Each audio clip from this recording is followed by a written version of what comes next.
So ఇది మన puja room madam. Puja room. So puja room కూడా ఏంటంటే every part of it is customized. పైన కూడా ఒక చిన్న శ్లోకం అవును అమ్మవారిదండి. ఇక్కడ ఇక్కడ మన మదర్స్ ఇంప్రెస్ అయిపోతారు.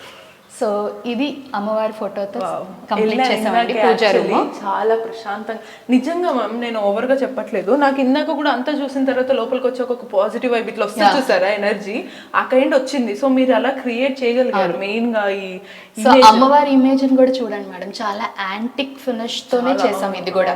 సో ప్రతి చిన్న డీటెయిల్ చాలా పర్టికులర్ గా ఆలోచించి తీసుకున్న డెసిషన్ అన్నమాట. సో శ్రీచక్రం కూడా ఇక్కడే వచ్చింది మనకి అమ్మవారి పాదాల దగ్గరే. సో సీలింగ్ మాత్రం ఈసారి కొంచెం డిఫరెంట్ గా బెల్స్ టెంపుల్ లుక్ నేను అనుకున్నాను. ఇది కూడా లుక్ మీరు సింపుల్ ఉండి బ్యూటిఫుల్ కలర్ హైలైట్ హెవీ అవ్వకుండా టెంపుల్ లుక్ ఇచ్చారు. అవును మేడం, అవును. ఎక్కడ కూడా ఫ్లాషీగా అనిపించదు మీకు, ఈ హౌస్ అంతా కూడా ఎక్కడ ఫ్లాషీగా అనిపించదు. సో ఇక్కడ మళ్ళీ కూర్చోడానికి స్టూల్ చేసాం మేడం. దీంట్లో కూర్చొని పూజ చేసుకొని స్టూల్ లోపల ఇది బయటికి అనుకోవచ్చు, మొత్తం బయటకు వచ్చేసాం. నా భూతో నా భవిష్యత్తు. సో ఏంటంటే కింద కూర్చొని మనకి అసలు ఇంకా కనిపించదు, క్లటర్ ఫ్రీ ఉంటుంది. సో వాళ్ళకి ఓపెన్ చిన్న బాక్స్ కావాలంటే ఓపెన్. ఇది ప్రసాదం ట్రే అండి. సో దీనిపైన ఎక్స్టెన్షన్ కలసాలు గానీ ప్రసాదాలు గానీ పెట్టుకోవడానికి చాలా ప్రశాంతంగా, అంటే ఎక్కువ క్లమ్సీ లేకుండా ఆయిల్ కూడా అవ్వకుండా దేనికది సపరేట్ చాలా బాగుంది అసలు.